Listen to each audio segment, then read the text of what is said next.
Economics and politics are the foundation of human development. While forming the world's earliest civilizations, Africans also laid the groundwork for the creation of economic systems. By learning from our history, we gain the strength to empower the present and design the future. Presenting the premier forum for truth, culture, and change.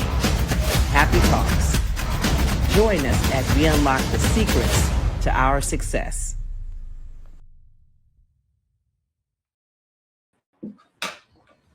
Peace. Peace, family. Peace, peace, peace. What's up, Hassan? How you doing? Much. What's good with you? I'm good. I'm good. I see we got the all black memo today. Yeah, I got the Nubia joint on. Yeah, nice. Nice, family. Yeah, so listen, family, we have that shirt. We have it's all of our stuff because of our clearance sale is dwindling down. So if you want to get what Hassan has on, you may want to head over there to the little hoppyfilm.com and get some hoppy gear. We have really good pricing right now. Yeah, because we'll be restocking soon. So we gotta get the old inventory out. Yep.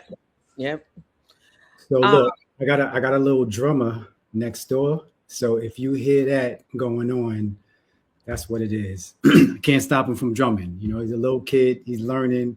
He's feeling himself today. So, just try to figure it out. All right, people? Background music. That's what's up. So, let's start off with the like, subscribe, share, comment.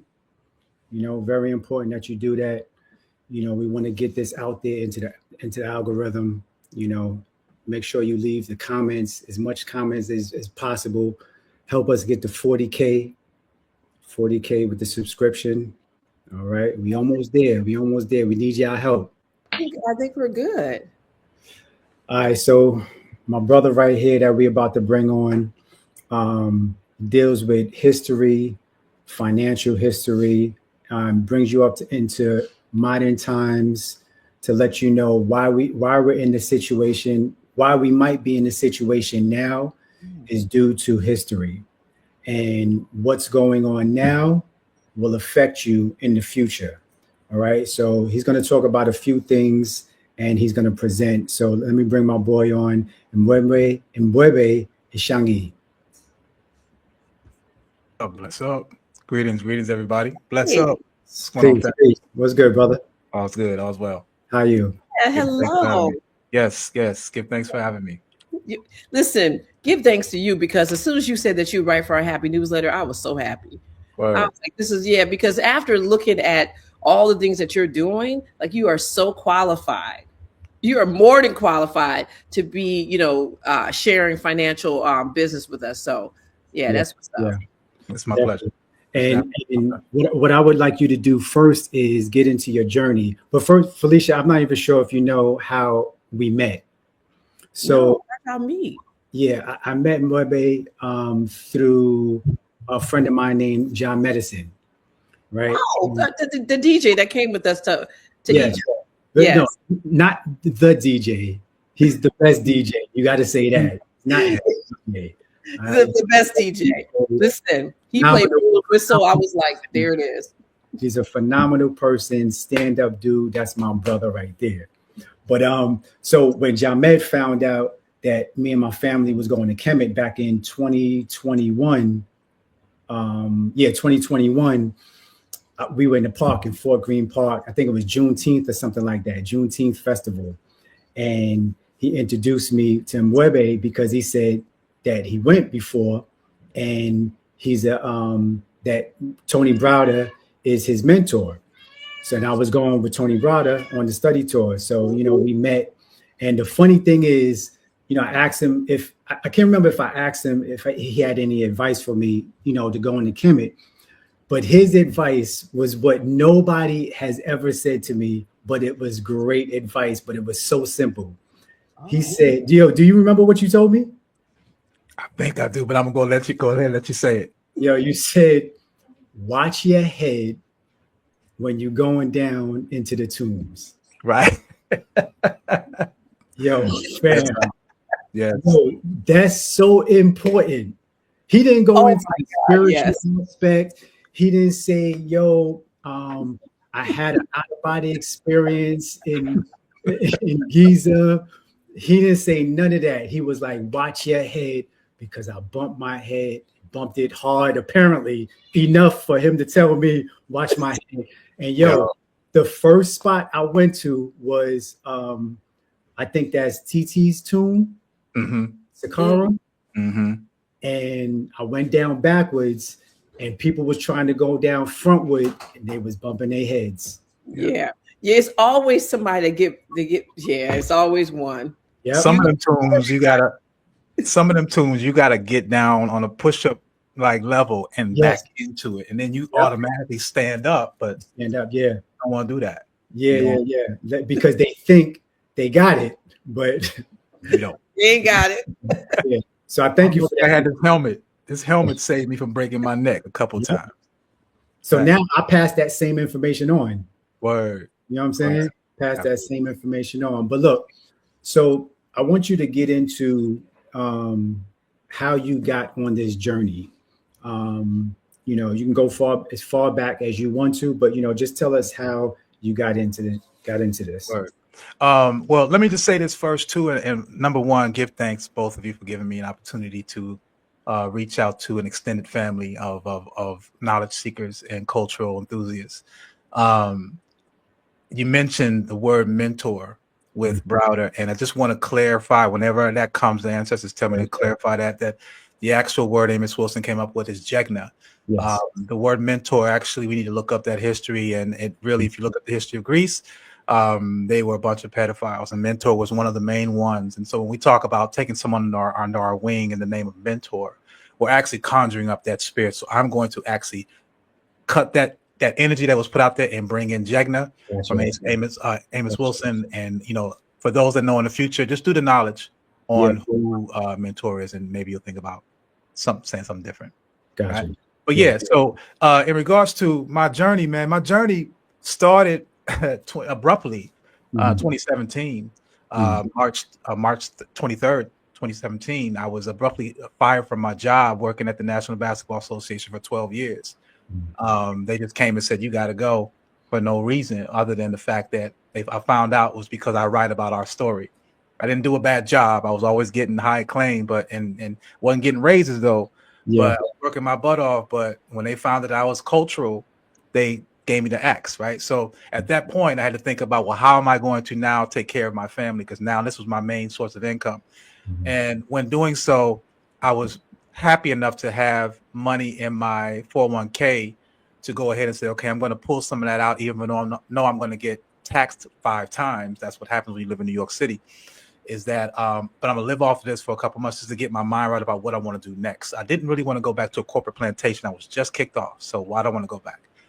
So that came to me meeting with my broker at Fidelity, young little white cat, went to the same University of Pittsburgh. And so he started telling me things, and I was like, wow. He started telling me about arbitrage. He started talking about how recessions are planned, and I'm like, oh, you got my ear. And I'm like, you don't understand. I take this information and I bring it to our people because we don't ever get information like this.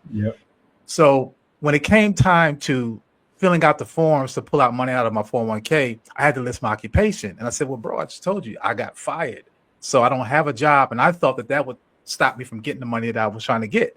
He said, no, you know what? Don't put that down there. Don't put you unemployed.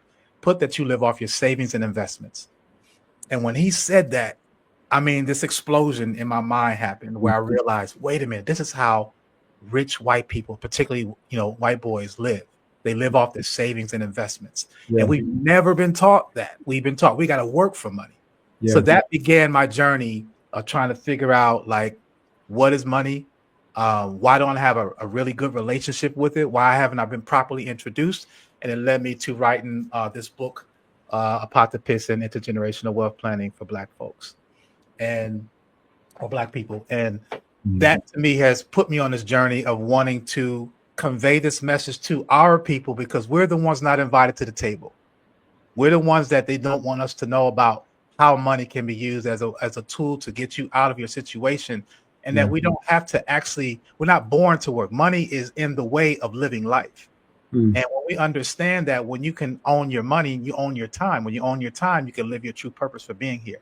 Instead, we're caught up into working 40, 50, 60 hours plus, just trying to keep the lights on. Yep. And then our life is over. So Yep. that was pretty much, the genesis of my exposure to wanting to become financially educated. And then it moved me on to want to become a financial therapist. Got it. Got it. Okay. So by you getting let go, some positive came out of it. Absolute. Got it. Absolute. But you had to put in the work though.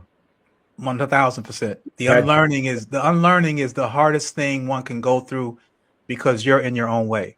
It's things that you're thinking that you've been taught, and you're like, okay, well, there's the sheeple mentality of we're doing what everybody else is doing, the sheep, following the sheep. And so you're afraid to be that black sheep and go and do your own thing because you'll be ostracized. It may be unproven. So you're unaware if it's going to actually work. But the bottom line is when something speaks to you, the way it's spoken to me, and I feel like the ancestors are part of that. It's made me want to go beyond just doing it for me. It's made me want to tell it to as many of our people as possible. Got it. And when you started that journey, did you have a lot of doubt with you? Any fear? I had a lot of anger. More than anything else, I had a lot of anger because I've been a cultural curator. I've been a journalist for 33 years. So I was already writing. When you talked about the flyers, I remember that. I had a magazine that started out in 1993 called the Ghetto Times magazine. So I was always putting out information for our people. Yeah. And I always talked about economics, but didn't know about finances. So I was already 2 toes in, realizing, okay, this is a sham. And then I realized that the older you get, the harder it is to find work. Yeah. And tenure, especially when tenure doesn't even matter anymore. Yeah. People can be at their jobs for 20, 30 years and they'll just come and slim the fat and cut and let you go and not care about what you're going to do for the remaining 20, 30 years of your life. Yeah. So we're not putting our monies in spaces that are going to give us a real return and not a 401k, or as you can see how volatile the stock market is right now. You can't put it in these places and say that this is going to be my nest egg. Yeah. Because that nest egg has never been put in a space, and it's in fine print. It is not it's a gamble. Yeah. It's a gamble, and you're gambling with your future and your bloodline's future at the same time, unaware until it's time. Got you. Before you get into your visuals, what's the difference between economics and finances? Wow. Huge. I think economics, in a nutshell, economics can have more of a worldly view. And that's where folks can feel like it's too much for me to digest. I mean, in particular with what's happening with Iran and the war, and we don't really know what's going on. All we know is that the oil prices, the gas is high, right? Yep. And we trust our quote unquote politicians or trictions, I call them, to take care of business, and we know that they're not. Especially when you look at the history of this country, the only thing has always gone up is inflation and the price of goods, not the earned income. None of those things have gone up. Those have gone down. Yeah. But then when you get into finance, I think finances is more personal. Finance is something that low-hanging fruit that you can actually control if you know about it.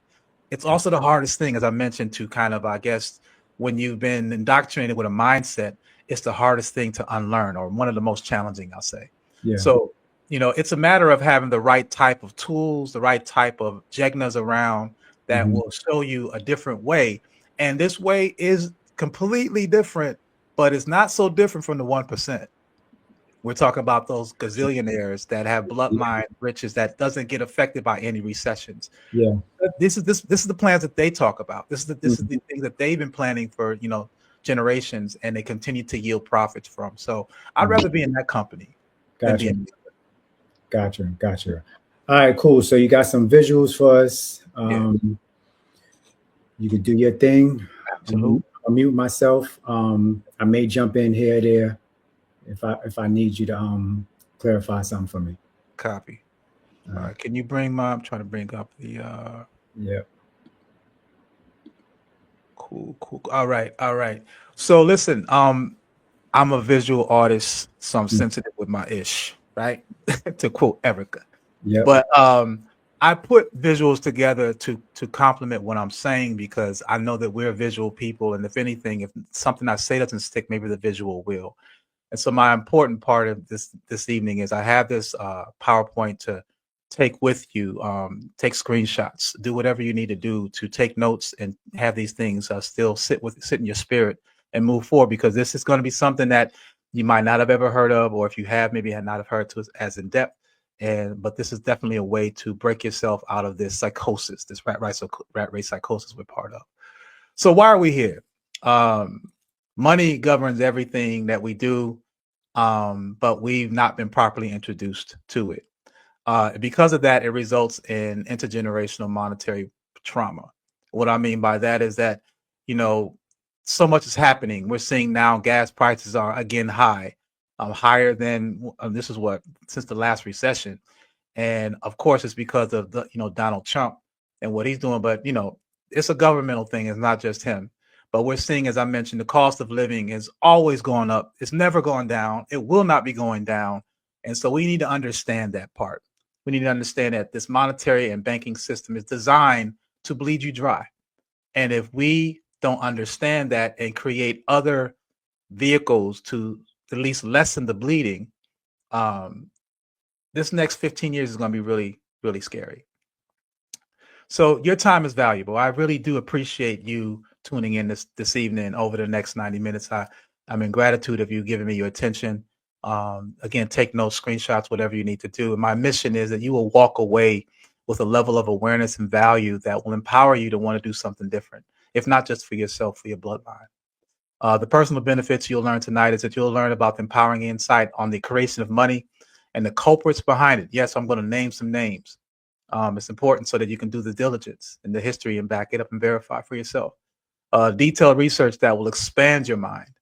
This is because, some of the things that you hear, this is not a TikTok video. This is not a reel. This is going to be information that you're going to get in depth so that you can cite the sources. This is not something, a little hot take that you can put on YouTube and then say, I know something. This is in-depth research that I've been doing for over 15 years in regards to finances. And then you walk away inspired to learn more about finances. That is my sincere hope, is that you don't just take this as a feel-good session, but you actually do something to implement these things in your life so that you can change the trajectory of your family. All right. Who am I? Well, I wear a lot of hats. I actually consider myself a scribe of many frequencies. I've been writing for over 33 years about stories of culture, history, conspiracies, health, finances, spirituality, metaphysics, etc. I'm also a financial therapist. I take finance as very important because that is what pretty much we spend a lot of our time trying to figure out, right? And because of that, we don't get to actually do what we were born here to do. What was my mission? Why was I really born to come here and try to exercise that?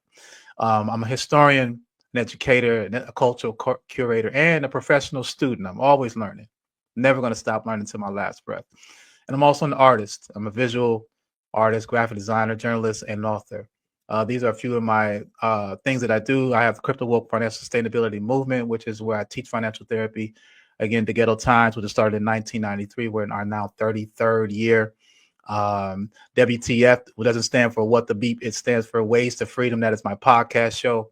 And also, I am, again, a writer. That is my logo for Ishangi. Some of my works, I've written 8 books so far. I got 3 in the pipe coming out this year more.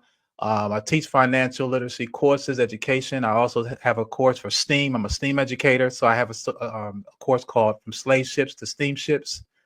And for me, education is like really the most important thing. And I'm not talking about like to get degrees. I'm talking about education, awareness of yourself, because this world knows about us more than we know about ourselves.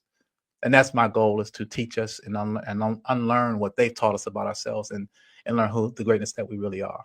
Right. And if you do find anything that I present this evening and you want to, reward me with a little gift, you can via Cash App. You can see there at Bitmarley or PayPal, paypal.me/DG Times. So tonight, what I want to talk about is really the truth behind the dollar and the way money was built for 2 Americas. This to me is so important because we're living in a world, we're in the information age. There's a lot of information being out there, so much that we're like, stop, it's too much, right? It's coming from too many different angles and I don't know what to believe anymore. So we just some people just cancel out, right? And I understand that. I'm too in that same kind of space. But I will tell you that the information that I will present tonight is with you in mind, solely, exclusively about Black folk, because there's not enough of us out there. And I can't expect someone that's not of my persuasion to try to free me, as John Henry Clark would say. So it's important that we start teaching ourselves from ourselves. And that is the reason for tonight you're going to be hearing about this from an African perspective. So the opening thought I want to ask you, and you can, it's rhetorical, you can answer it to yourself. If you want to put it in the chat, you can. I would love that engagement. I'm gonna pull up my Wu-Tang, mentality. So if Cream, y'all remember this, the song Cream, Cash Rules Everything Around Me. If Cream rules everything around me, shouldn't we have a better understanding about it? And I changed the word cash because it's not cash anymore. How many of us are really carrying cash? We're carrying debit cards and Bitcoin, right? So currency is really what's ruling everything around me, but it rules everything around me, but it's the same thing that we don't understand it. We're just using it as a means to an end. We work for it, we get rid of it. We work for it, we get rid of it, right? So that to me is the core reason why we're in a situation, why we don't know what's happening. Well, let's look at the root of disparity. Let's state these facts. United States population, there's 60% white folk in America, and there's 13% of us. Of collegiate graduates, of whites in general, 50% of whites go to college. 4 out of 10 or 40% will graduate college. 28% of us go to college, and only 30% or 3 out of 10 of us will graduate. Business owners, 82% of businesses in America are owned by white folk. 2 to 5%, and 5 is really pushing it, it's rounding it up really, is owned by people of African descent in the United States. The unemployment rate, 3.4% amongst white Caucasians in America. We're double that at 7%. The typical wealth disparity, white households are pulling in at least $280,000 to $285,000 annually. The median household income for African Americans or people of African descent in the United States is $45,000. That's 6.7 times less the wealth of white folks. So I realize that when we think about things, and if it's happening to so many people, then it has to be systemic. It has to be a design. And when you understand it's a design, then you just got to figure out, well, who made the design? And then let's try to reverse engineer it and figure out what we can do to get it to work for us. The unfortunate thing is that poverty has been etymologically assigned to Black folk. Henry Ford said, if people understood how the economic system works, there'd be a revolution in a minute. And after you hear what you're going to hear tonight, you might be wanting to take up arms because we've actually been just lied to. What they don't want us to know is that the government practices the art of arbitrage. And by definition, arbitrage means the taking of advantage of a price difference between 2 or more markets. Now, markets could also be people. Okay, so example, while banks offer us less than 2% in savings, they make 5% figure dividends and interest loans funded by our deposits. And I'll talk about that more in depth in a minute. They also don't want us to know that the biggest form of arbitrage is not knowing history. Not the history they teach us in school, but the real history they want to hide from us. This is the history they don't want us to know. The history of money is not taught in our schools, nor colleges and universities for a reason. And these are things that you pay for. You pay for awareness, you pay for knowledge, but they keep these things from you for a particular reason, right? Actually, this is all summed up in realizing that we are living in a dream of a madman. John D. Rockefeller. He said it best. He said that I want to create a nation of workers, not thinkers, infamously pointing out he wanted people to know he didn't want you. He didn't care about your welfare. He needed you to be a spoke in his wheel. And from that, we have followed suit a century later. He still benefits. He and his family, his bloodline, still and his constituents still benefit from that mentality. I speak about that in depth in my book the book before that, called From Railroads to Robots. You can see right there. And I go in depth about him. Let me just bring up this point that there are 3.5 million high school graduates every year. 5 million college graduates every year. So that's roughly 8.5 million people that are looking for work in this country. But did you know that last year in 2025, only 584,000 jobs were created. So you got 8.5 million people vying for jobs. That is less than what? That's only 584,000 available. And that's not to mention people that are already in the workforce that have been laid off or need a second job or third job that are also vying for some of those jobs. So what I'm saying is that this is designed for you not to win. It's been that way, and it's only gotten worse, and it continues to get worse as time goes on. So if we don't figure out a way to lessen the blow or to plug this bleeding up, we're going to be in a situation where we can see now there is no middle class. It's being decimated before our very eyes. It's going to be strictly the have and have-nots. And the haves have no care about the have-nots unless you can't consume anymore. And we'll talk about that down the road. They need us as consumers, right? They need us to spend money. But I'm a firm believer in what Asa Hilliard said, historian. He said, if you want to study history, you got to do it in chronological order. And I wouldn't be doing the creation of the dollar any justice if I didn't talk about how the dollar really became what it is, right? So it's not an American thing. It actually evolved in Britain. And really what's happening is when I go through this timeline, I'm going to paraphrase. I'm not going to go through every step, but paraphrasing. And again, this is why the slides are important. Take screenshots. I don't mind. And do your diligence. From 1756 to 63, white folks was at war with everybody, even themselves. They couldn't even stand themselves. They were fighting, in the phone booth, fighting anybody that would come in there. They didn't care what you look like, especially if you look like them, they didn't care. There was no allegiance. And so this included the French-Indian War, the Anglo-Spanish War, etc., that happened, where they were all about trying to control by using taxes and, levying that on the colonialists, right, on the colonists. In 1765, they came out with the Stamp Act. And this basically was where anybody that had left Britain and went to another country, but needed their aid, they would have to use their paper and their stamps for any government seals. So imagine that you're in a totally different environment, thousands of years and probably oceans away. But if you want to do anything legal in regards to as a country is concerned, you have to get their okay. And they're going to say, you have to use my paper and my stamp to seal it, to verify it, to make it legitimate. And it's going to cost you. Right. So this actually was repealed in 1866 with the no taxation without representation. That's what that meant. But in 1767 to 68, we saw that there were several acts of taxation and unfair practices to the U.S. colonies. Now, understand this. The so-called forefather colonialists that came over to America, they were criminals.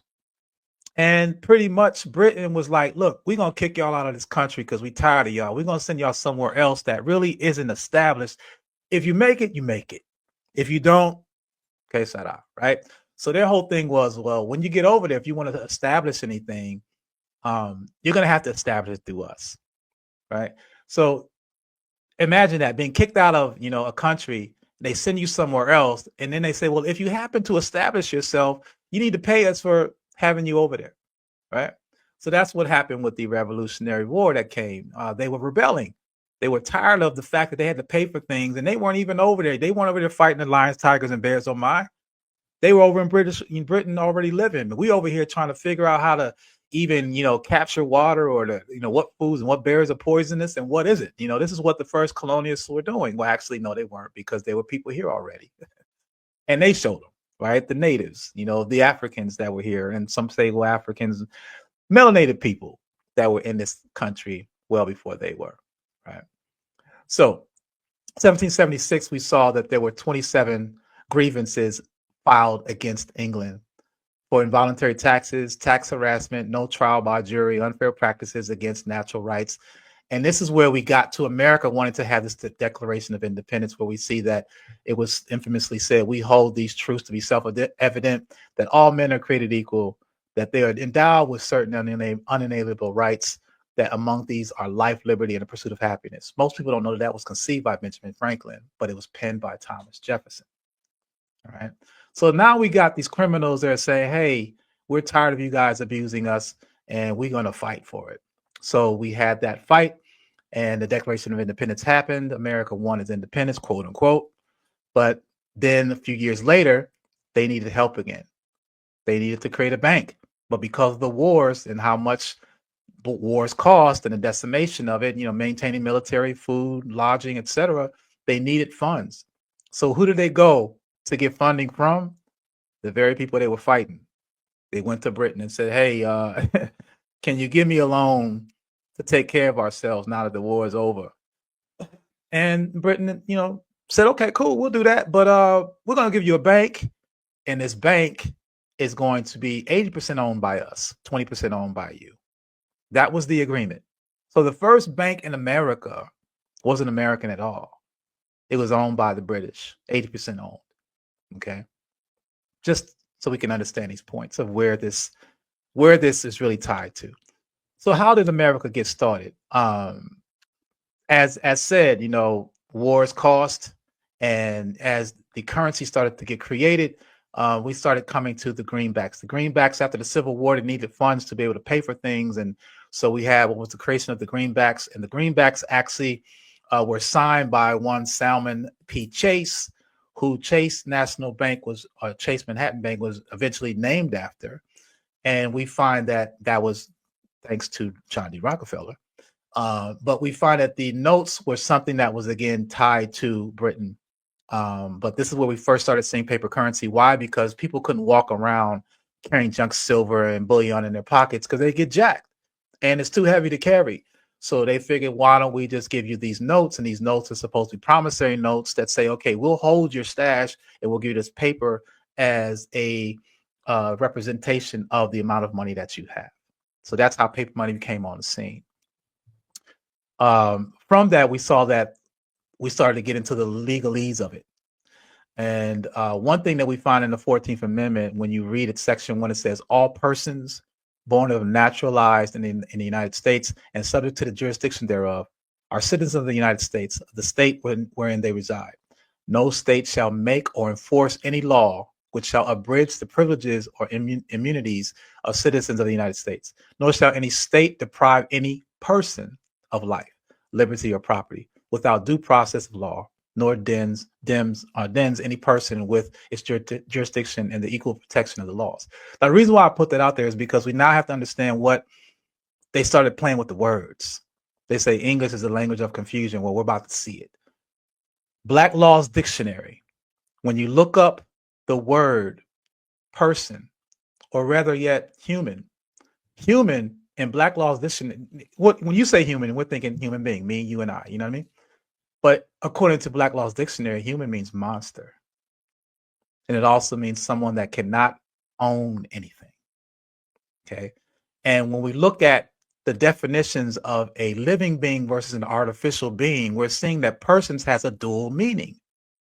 So when you say you're a person, you're going to be one or the other. Either you're a living being or an artificial being. Now, you would naturally say, I'm a living being. I'm right here. Flesh, I can touch myself. You can hear me, right? But not by the government. They don't recognize you as a living being. They see you as an artificial being. Right? And so what that means is that a living being is considered as capable of having rights and of being charged with duties, while a thing or an artificial being is the object over which rights may be exercised. So how did we become artificial beings? Social security numbers, birth certificates, not having trusts. These are things that, again, sheeple do. I'm also guilty of it because I didn't know any better. I thought it's normal to get a social security number for your child. Why? Because if they don't have one and they can't get a job, whoa, think about that. You're indoctrinating your child so that they can work. Isn't that what Rockefeller said? He wants a nation of workers, not thinkers. So you're not going to think entrepreneurial. You're not even thinking entrepreneurial when you're getting a social security number or getting a birth certificate. This is registering you as a corporation with the United States government. And that name has value. If you want to know more about that, I would suggest looking into trust. I'm not going to speak about it tonight. It's very loaded, maybe another conversation, but it's definitely something we should look into because you are actually a living being and not a natural being. And there are legal ways you can do it even today. Right? So when you look at that definition, also a human being, highlighting here, is a person of the male sex. Y'all see that, ladies? A male of the human species above the age of puberty. Where's the women?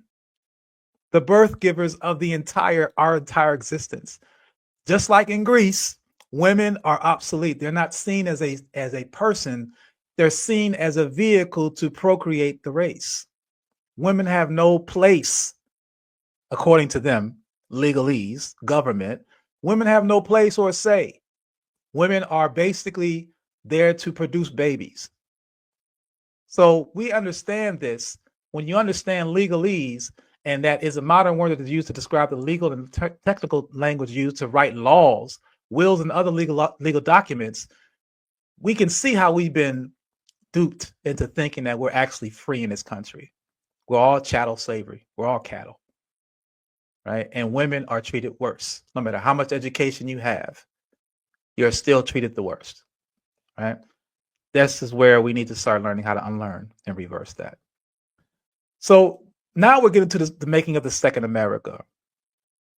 The Second America is now when we started seeing the incorporation, as I mentioned about trusts. One of the other things about is incorporating, making sure that they could have business support from the courts.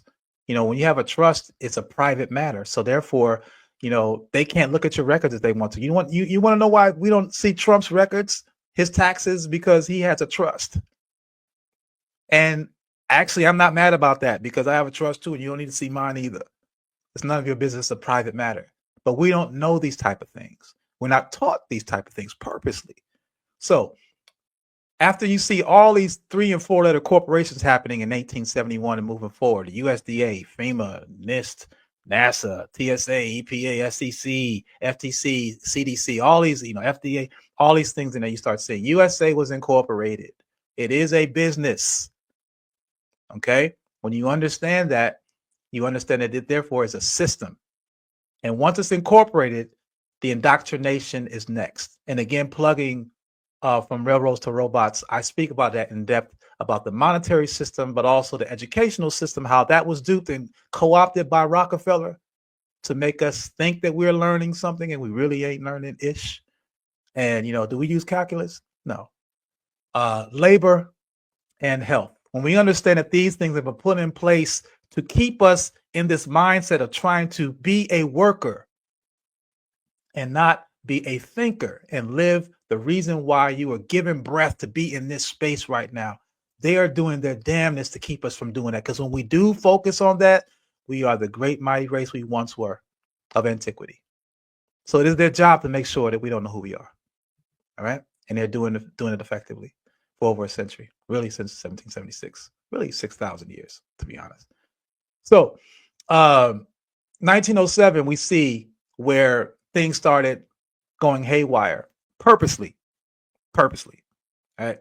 So 1907, the panic of 1907, we saw that copper there was an issue with copper stock, and it had basically collapsed 50%, sparking fear and bank runs. In 1 month, in 1907, it lost $160 billion, Wall Street, $160 billion in 1907. So that's got to be several hundred trillion today in today's dollars. But in 1 month, it caused a panic run. So people were running to the bank and pulling their money out, and the banks didn't have the money to lend to businesses. And because of that, there was a stock market plunge. Well, in comes James Pierpont Morgan, who comes in, and JP Morgan, who comes in and saves the day by bringing up a bunch of his rich comrades, to bail out the major banks.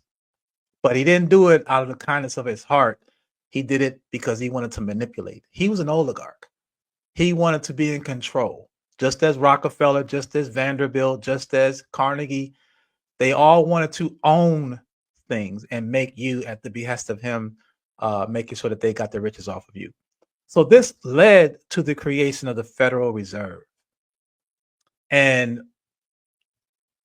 as much as I want to read from this book, I won't for the time's sake. So I will usually read this excerpt from this, about 6 pages. So I'm not going to do that. I'm not going to bore you with it, but it's in the book of Jekyll Island.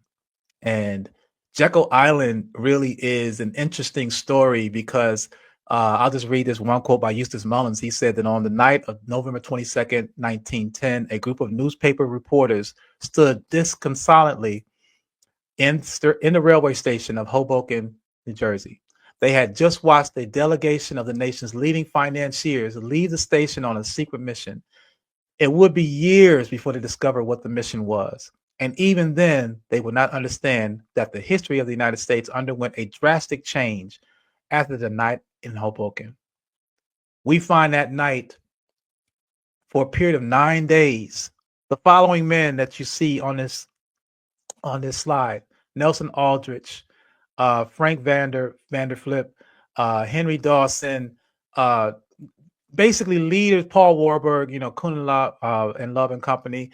They all went to Jekyll Island, which is between Jacksonville, Florida, and in the state of Georgia. And they spent 9 days trying to map out the world that we live in today financially. Damn, I want to read that book, but I'm not going to do it because it's a lot, and I don't want to over inundate you. So I would say get the book, and you'll get all that information. But I'm gonna share something with you now about it, though.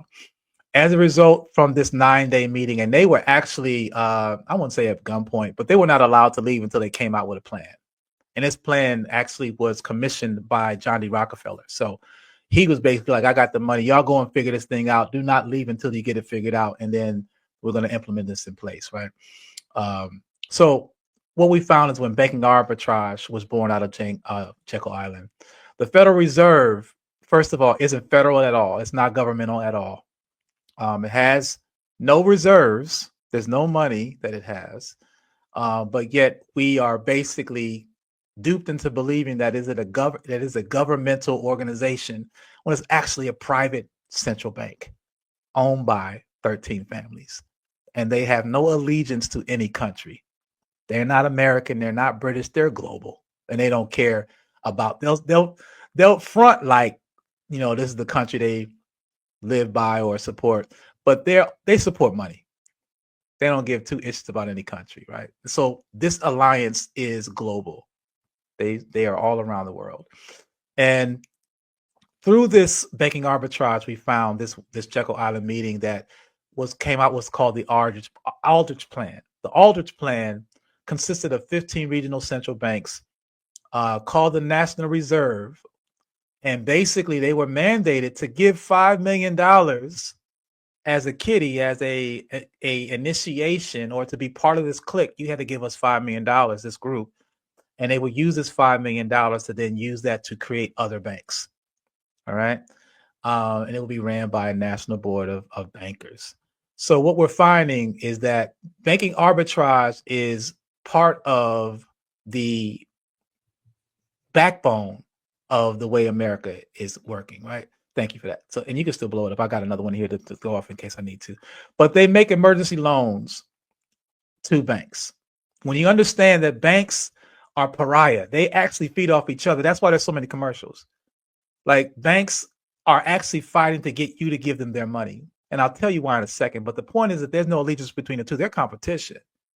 So, and there's also tiers. There's from credit unions all the way up to the major banks, and all of them in between. They all have to answer to the bank above them because most of them don't have money involved anyway.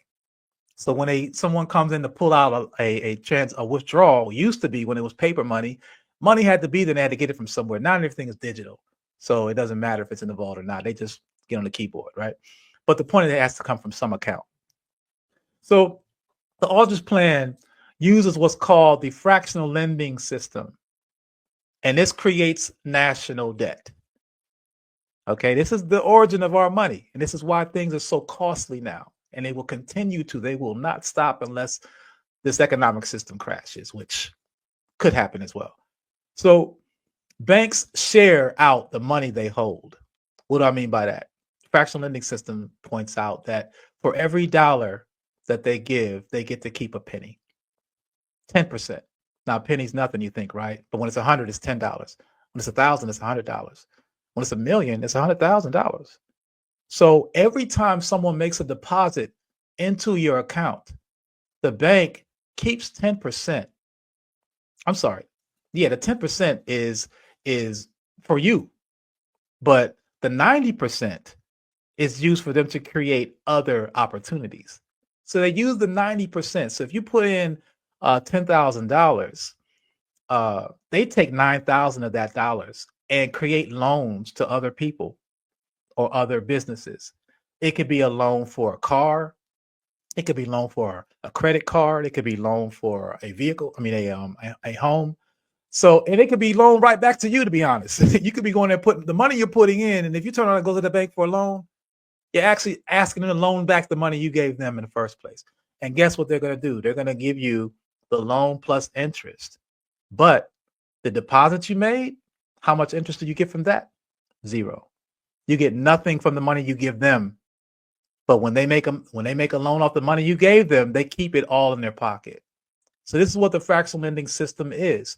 So what happens is the government borrows money to run things, right? So if the government needs money to run things, then through the Federal Reserve System, it borrows the money to pay for things like they say for roads and schools, but it's really used for wars. And what crab, I thought they did some lobster and crab that the Congress did over last 1 month ago or something like that. They spent so much money. It was in the news. But it promises to pay back later, and it never does. What it does do is compounds the United States national debt. So because of interest, more money is always owed. When money is borrowed, extra has to be paid back. That's called the interest, but that extra money wasn't created at the start. So more borrowing has to happen to cover it. Over time, this makes the total debt grow bigger and bigger. This is what is happening before our eyes and have been happening since 1913. As a result, America today has a $39 trillion deficit. And at the same time, those families that created this system are yielding $650 billion in interest annually. All right. So the interesting thing about the Federal Reserve, again, it's a central bank. Not even the government can have shares in it. No one can own shares in this bank, in this group, in this stock, quote unquote. So therefore, the money stays within those 13 rich families. They call them also the big rich families, which consist of 5 families. Those families are John Rockefeller, Baron Rothschild, Paul Warburg, Jacob Schiff, and J.P. Morgan, and their lineages from that. So they're extended families and branches from that.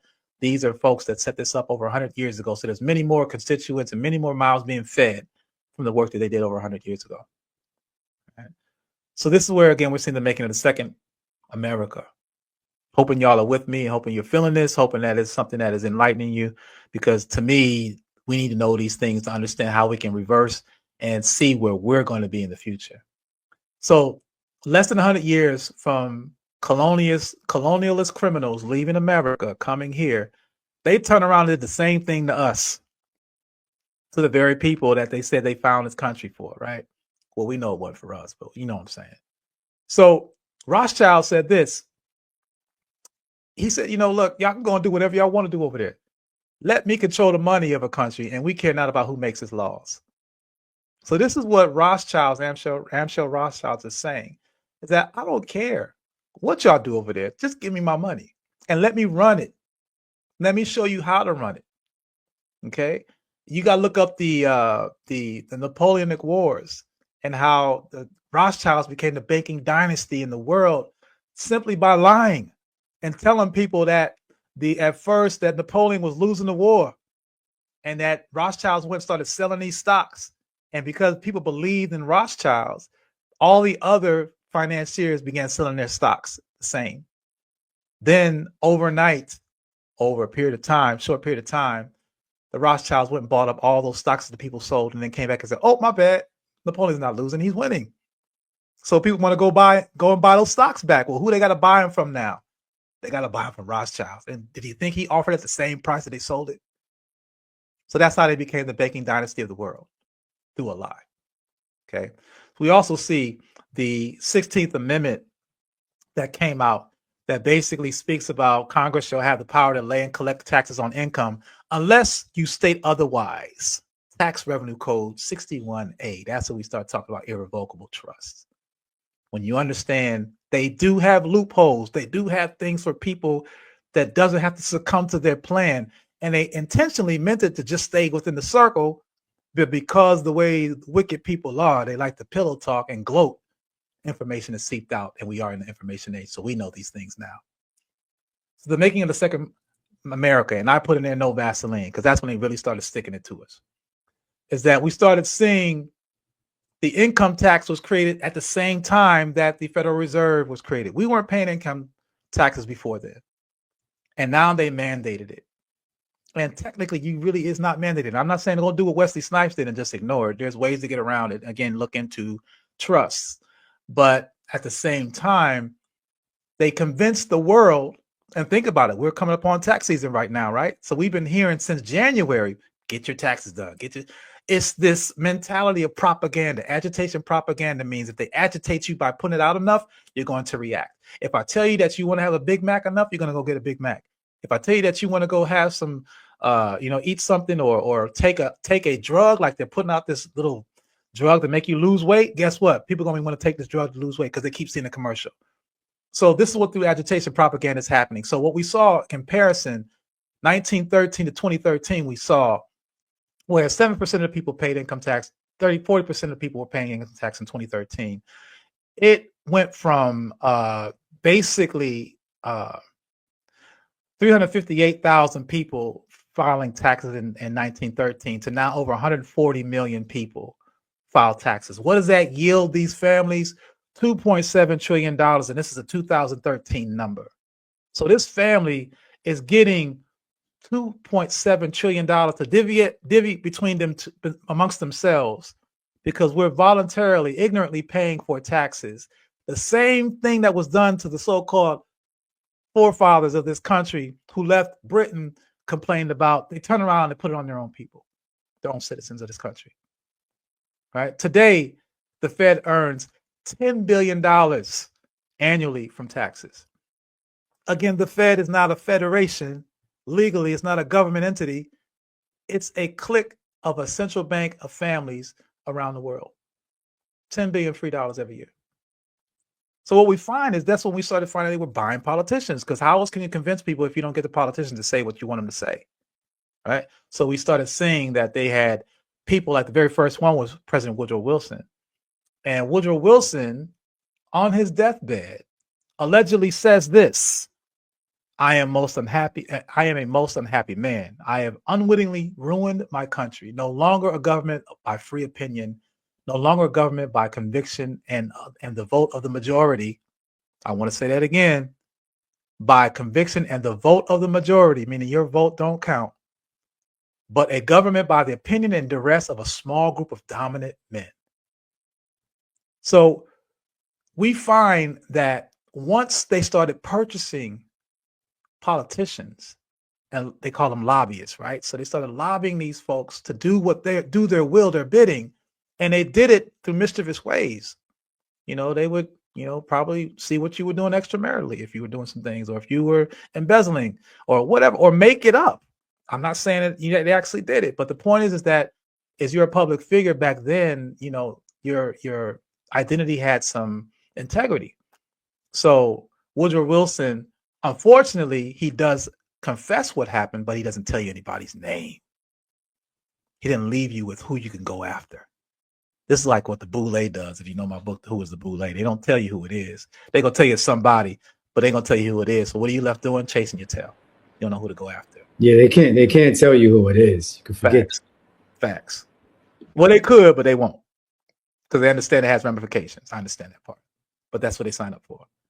So we see, jumping forward, 1933, right after the Great Depression, we're seeing now that America wants to tighten the noose on its citizens, and they actually put on an executive order 6102 where they confiscated gold and silver.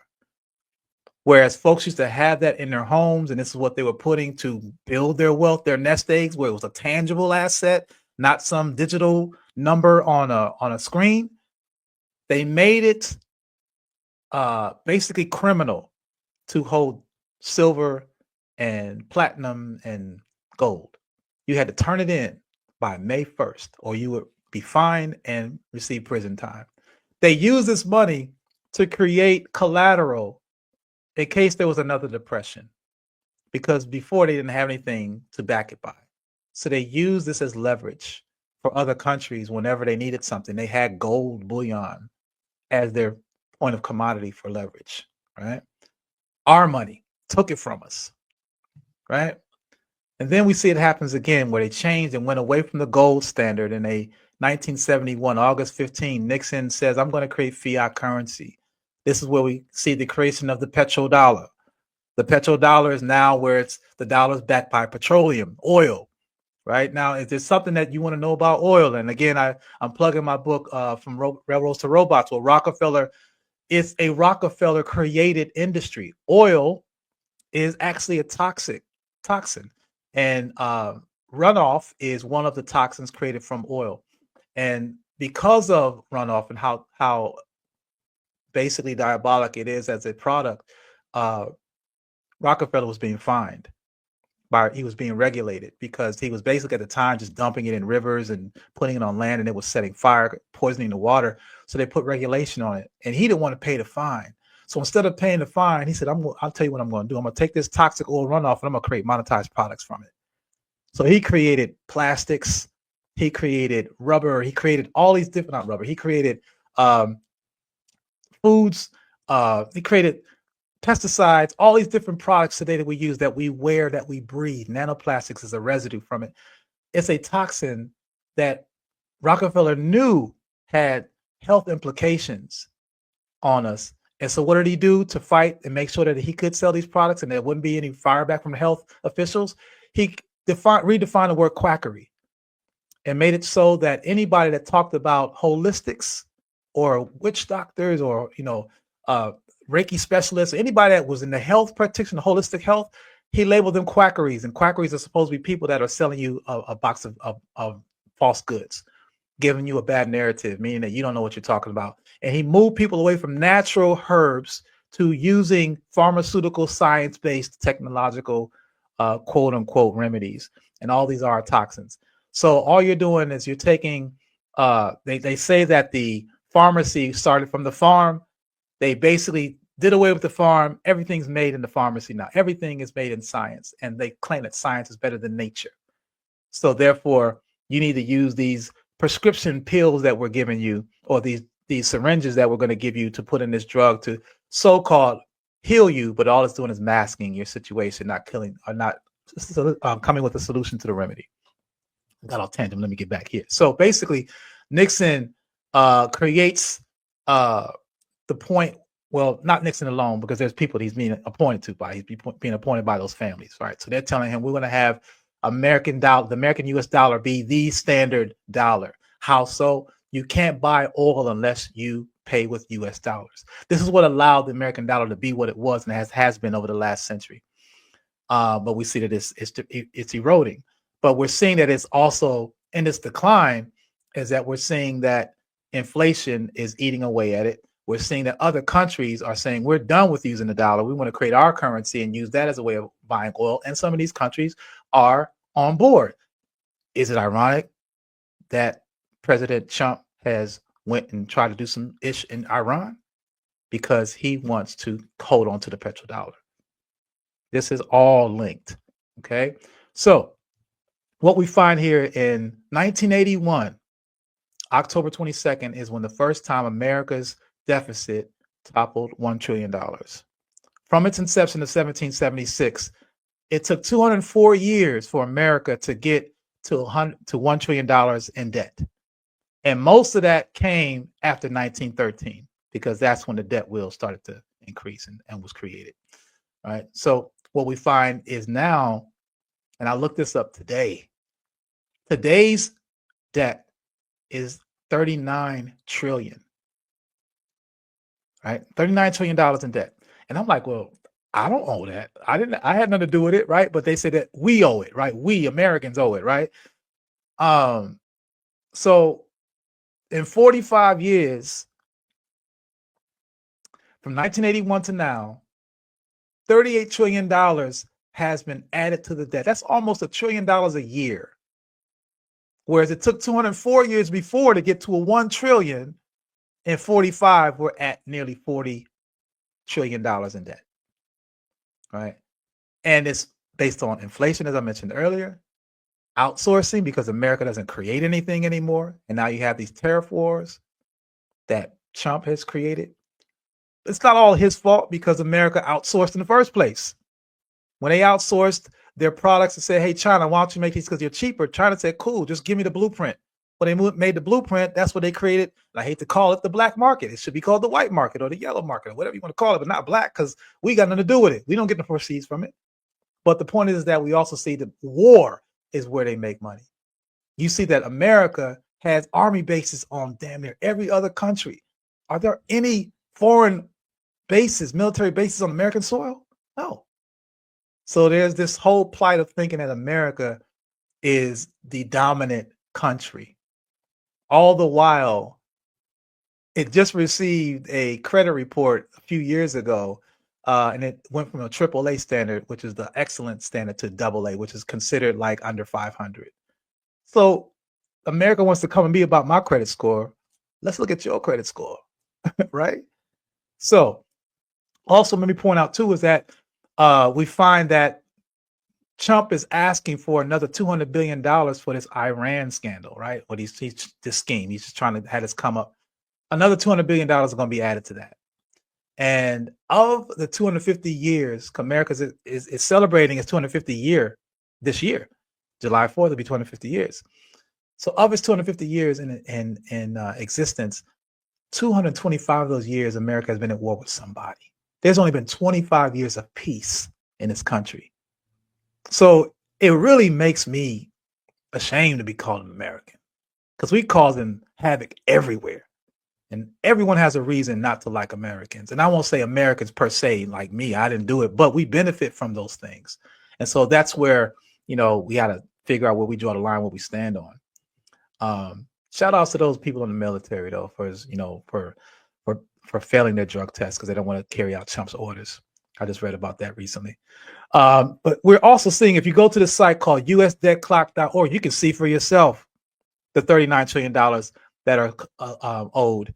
And it breaks down where, like, it shows you unemployment and how much money is left there. Because here's the thing. This money is owed to somebody. And that was my next natural question is, well, $39 trillion, who do we owe that money to? Who do we owe it to, right? So the question pointed to China and Japan, which is about $2 trillion each. United Kingdom, over $1 trillion. Ireland, $1 trillion. Luxembourg, also $1 trillion. The remaining $34 trillion is owed to, guess who? Drum roll. You and me. It's owed to you and me. We pay that through our FICA, Social Security, state, federal. And because America is using this money, they say for schools and roads, it's really, again, for the wars. They're dipping in when they want to do bailouts. They bailed out, we had the housing crisis, the banking crisis. They're bailing these countries out because they're too big to fail. They're taking our futures, our nest egg money, and spending it on whatever they want to. And we don't understand it or know that because we're ignorant to the system. We don't know how money works. So because of that, because of their continually reaching into the cookie jar and pulling out from our future, it's projected that there will be no Social Security by the year 2033. And that's right when I'm supposed to retire. So we're seeing that we're lined up to actually be in a very bad situation in your golden years, unless you begin to think different. So I'm about to close out here, the last couple slides here. I want to talk about the residual effect and solutions. This is about empowering financial decision making. We can actually have a say in what happens to us if we educate ourselves and then execute with what we know. So what's the most embarrassing thing you do your best not to talk about? Obviously, the answer is there. You can put it in the chat if it's something else, but I think it's finances. I think we all do our best not to talk about money because no one wants to talk about how broke they are. No one wants to talk about how many bills they got to pay. And those that do, they do it as a badge of honor, and it shouldn't have to be. So finances has been that discussion that it'll part the Red Sea. We are going to be on the other side of the fence because we don't want nobody to know that we're suffering, that we're really just winging it, trying to figure out what to do, not sure, going by what the news is saying, and then understanding they're lying to us too. So we find that we're living in a schizophrenic type of America historically. We have two Americas, split financial personalities. Prior to 1913, we had a decentralized government and a banking system. It meant low inflation. They had low national debt, and they had a balance of supply and demand because basically shipping abroad wasn't a thing yet. So they were actually doing things within the confines of this country. It was domestic. But because things became global, corporations started to get greedy and wanted to not pay workers and pay less for their sources. So they started outsourcing. When they outsource, that means jobs are being depleted here in this country, right?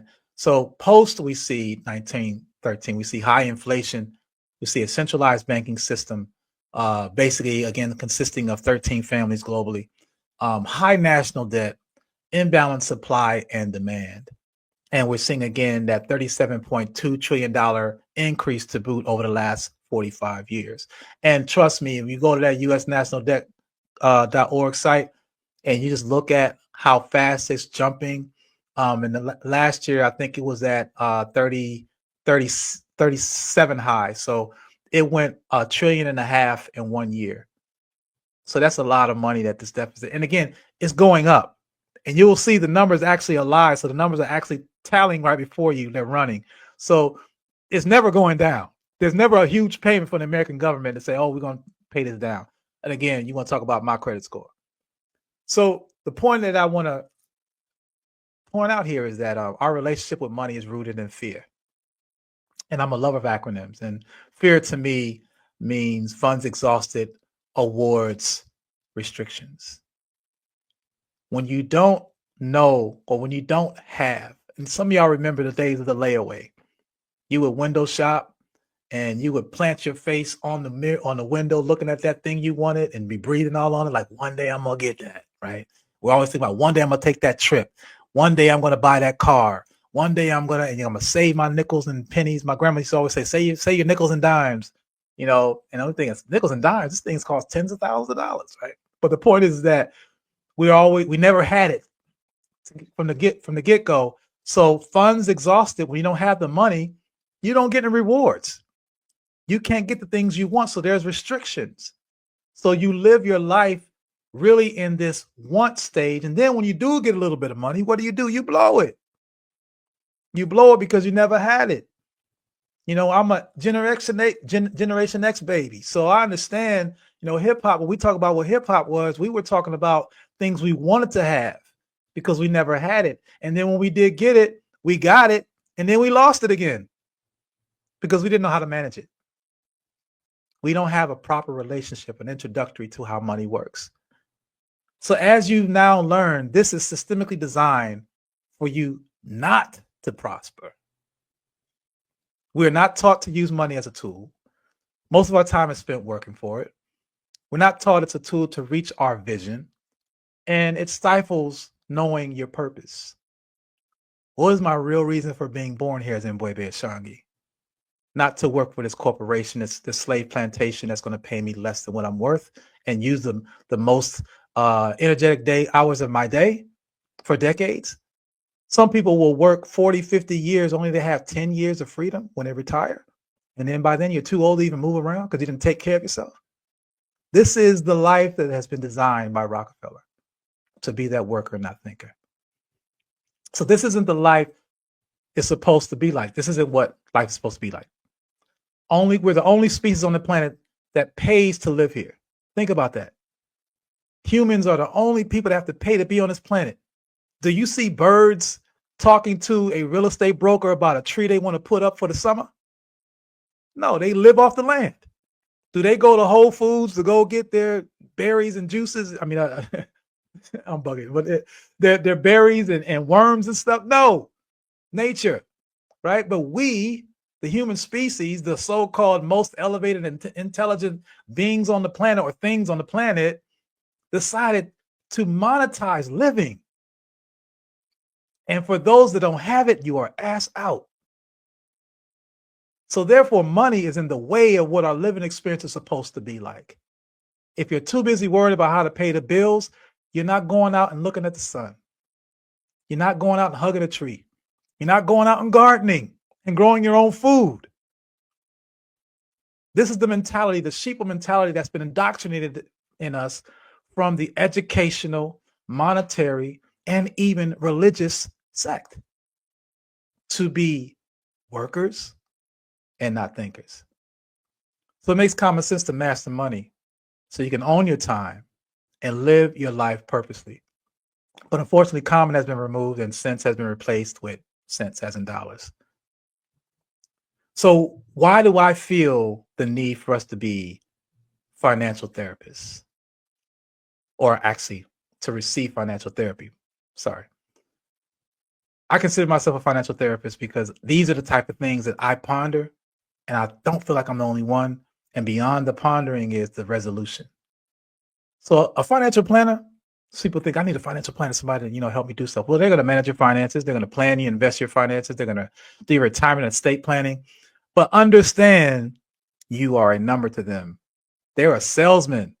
They're not vested in your well-being. They're trying to sell you the highest package they can. That's why you find most people that sell life insurance will never sell your whole life insurance policy. They want you to get a term life because they get paid higher commission. So it's all about dividends that they get. But as a financial therapist, my obligation is to help you face your origin of the relationship with money. Yes, we're going to sit on a virtual couch and talk about your habits with money, how you've been introduced to it. I'll talk about it from an individual and a collective because, again, it's systemic. And then I'll show you how to expose you to the systemic connections.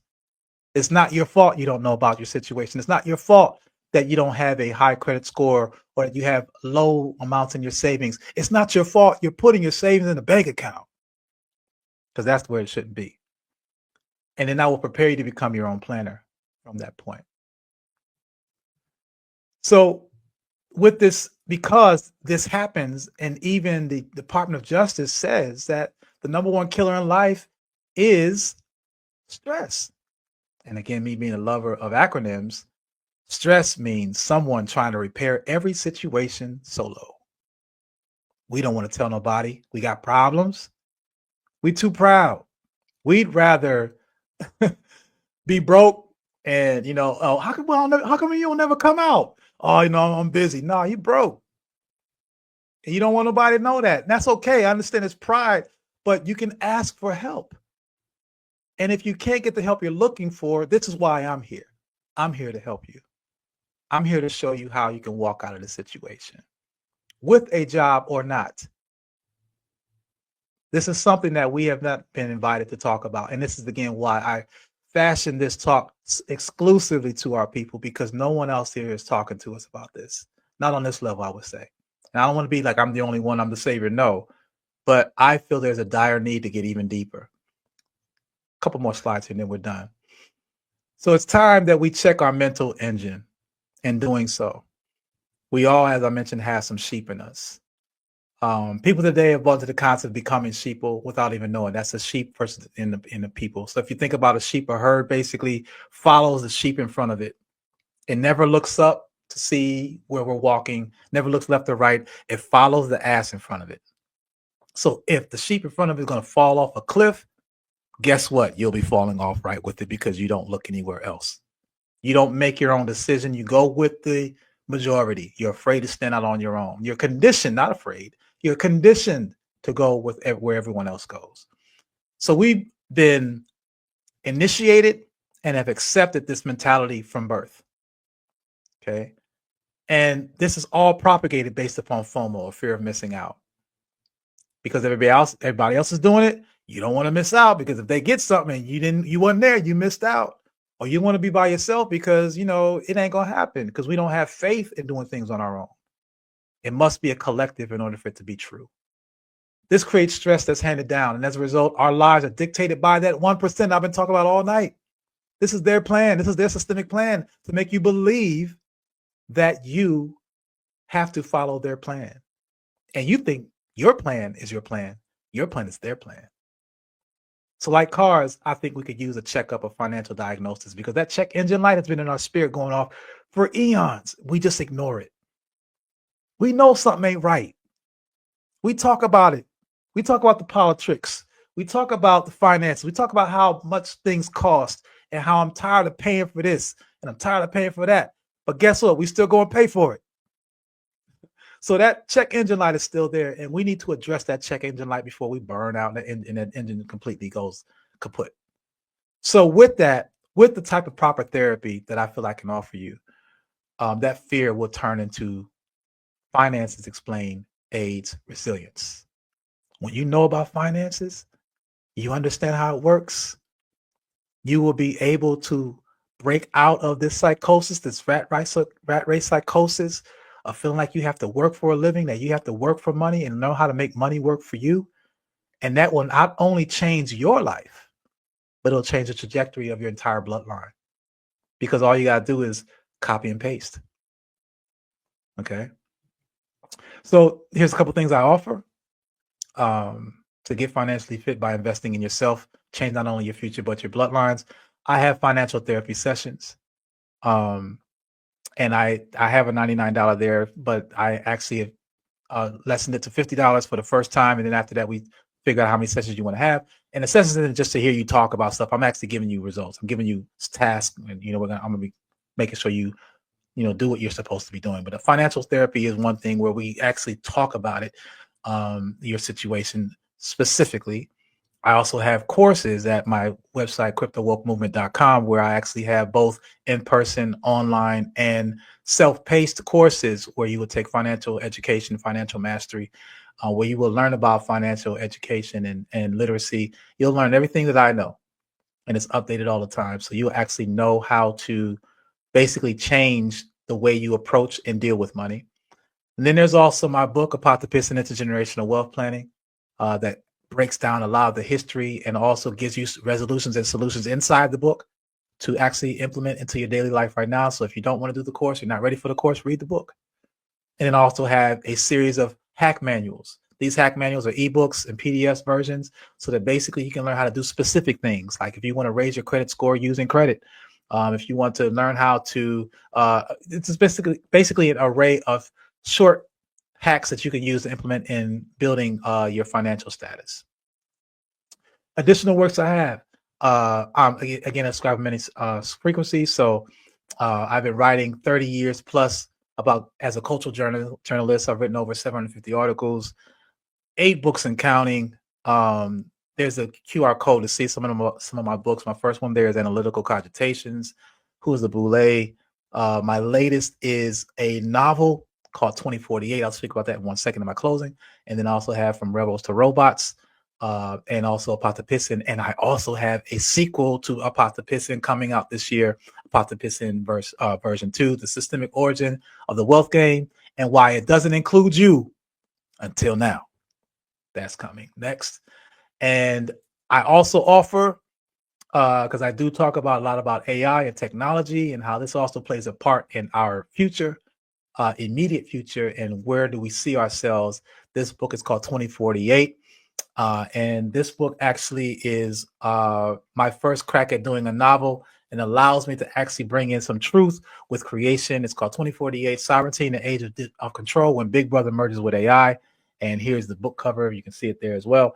It is a page turner, a quick read, but it is in depth with ancestral knowledge about how we can fight against AI, because AI, the original AI, as you probably heard, is ancestral intelligence. And we're in the information age, so it's ironic that IA needs AI and AI needs AI. Information age needs artificial intelligence, and artificial intelligence needs African intelligence or ancestral intelligence, because AI is just information conjured up from people that have written about our story. So as we tell our story, we are actually educating ourselves and AI. So you can join this book club. Starts actually April 9th in a couple weeks. You can actually register at that QR code there. I would love to have you be part of this, because this is actually a place where I'm going to it's called a gatla. A gatla is basically an African term for the word conclave, where we're going to get with people of mastery in their fields. If you are a Reiki specialist, if you are a shaman, a tech head, a hacker, a graphic artist, a poet, any type of artist and activist. We want to create a group of folks so that we can create a pool of people to have a say as resources and activists in the very near future. So we don't have to outsource and look for someone else to create our future ourselves. Okay. So with that, I yield my time. Give thanks for listening. I'm open for Q&As. Again, if you found what I shared this evening remotely adequate, there's my cash app. I would appreciate any type of donations or buy a book and support the work. Madasipa. Bless. Yes, yes, yes, indeed, brother. Deep, detailed information. Appreciate that. That's right. Yase. All right, so family, we're gonna take a little break, 10-second break, so you guys can like, share, subscribe. Y'all been commenting crazy, so I appreciate that.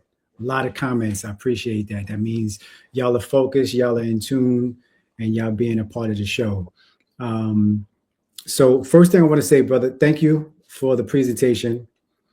I see you put a lot of time and energy, hard work into that. Appreciate that.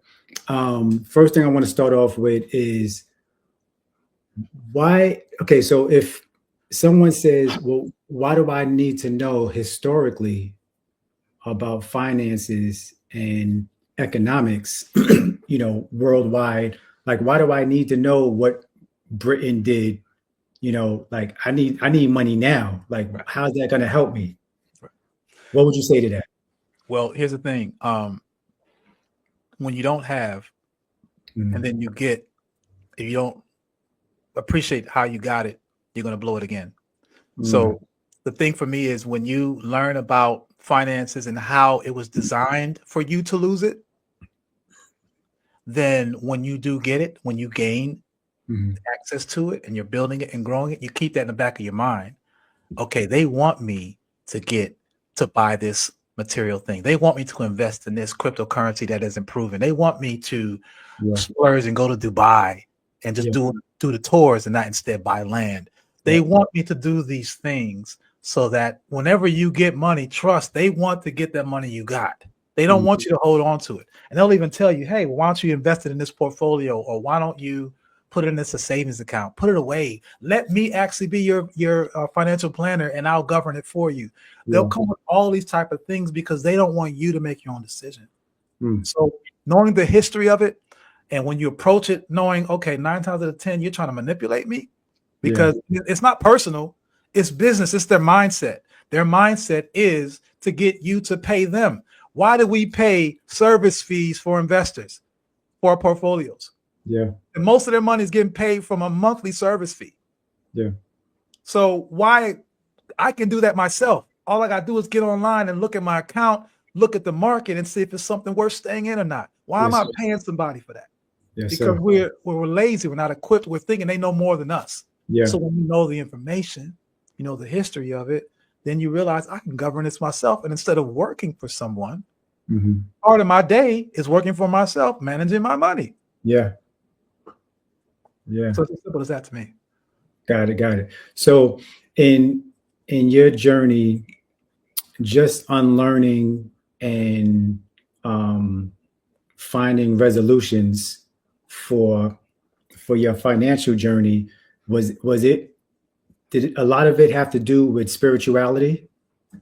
Like what was it rooted in your spirituality? Man, listen. So yes, 1000%, because if it's one thing that I learned long ago when I started my magazine again in 1993, and one thing I saw Dr. Clark in his last days. I saw Dr. Ben in his last days.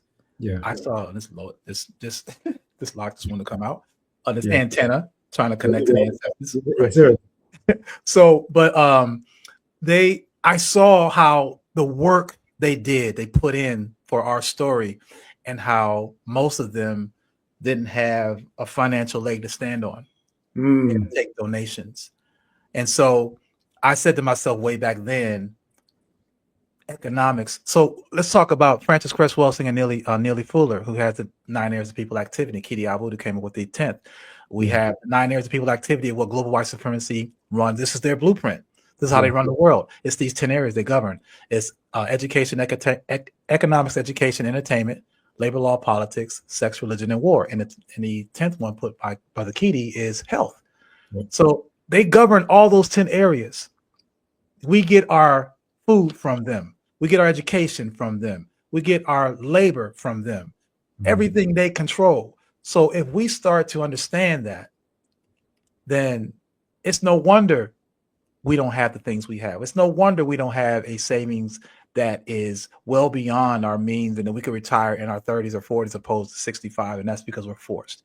We have not been taught about those things. So for me, understanding that the ancestors, I feel, have been speaking to me to not repeat the cycle. Yes, sir. How you learn history is when you don't repeat it. Yes, sir. So for me, it was like, how can I make sure that I don't do what they unknowingly did? Dr. Clark didn't knowingly say I wanted to be, and I'm not saying he was broke, but I'm just saying he wasn't rich. He wasn't. Steve Coakley said, this is a payless job. Being an activist is a payless job. There's no pension. There's no weekly salary. There's no vacation. So when you dedicate doing work for your people, you are signing up to be economically and financially destitute unless you come up with something else. Yeah. So for me, ancestors have always been echoing to say, hey, and it wasn't until I guess finally listened in 2017 when I lost my job, I need to finally understand what money is. And that's what's put me on this journey. Yeah. Got you. So we spoke a lot about the banking system, right? And you spoke about them taking 90%, leaving us to 10%. Am I correct? I don't want to misquote you. Yes. All right. So now how do we combat something like that where, it eventually drowns us? Like, how do we combat, like, even in the smallest ways, because we're the micro compared to them, the macro. How do we do that on a micro level? So the micro level is you stop depositing your money. If you do deposit in the banks, then you pull it right out and put it somewhere else. Now, one that I would give you a nugget right now that you would put your money in is if you can create a whole life insurance policy. It's called why is it escaping my mind here? When you put it into a whole life insurance policy, you are based infinite banking systems is what it's called. Infinite banking is where you become your own bank. So through a whole life insurance policy with a company that sees you as a policy holder, not a shareholder, because a shareholder is something that is paid dividends to other people that may not be part of the organization. You said as a what? Shareholder, not as a shareholder, policy holder. Okay, policy holder. Policy holder. So when you have a policy with a company that pays dividends to the policy holders on an annual basis, they also have what's called a cash asset vault. So when you make a premium payment on your insurance, part of that goes to this vault that grows anywhere between 4.25% to 7.5%. Is that the net cash value? Yes. Okay. Of that amount that you put in on an annual basis. Yeah. It can go up to 11% if you put more money into it. You can put more money into it, but banks are going to offer you less than 1%. Yes. So you're getting at minimum state by state 4%, and then you also add on that 4.25% to 7 and 7.5%, whatever that company offers. So you're getting up to 10 to 11% off of what you're putting in. Gotcha. And so when you get paid, because it has to be through a banking system, just withdraw it. Keep a couple dollars in there to keep the account open. Then put the money into your whole life insurance policy and let that grow at 4.25% to 11%. Yeah. And then when you want to pull money out, be it to pay bills or to go on a trip, you don't deposit or you don't withdraw, you loan it to yourself. As a loan, there is no taxes and it does not have to be reported to the IRS. So you're taking the loan from your from the cash value that built up from the policy. Yes. Got it. And then you're paying, you said you're paying the loan back But is there interest on the loan? So yes, so you can. So here's the thing: you can pay the loan back. If you don't pay the loan back, it gets taken out of the balance of your whole life insurance policy.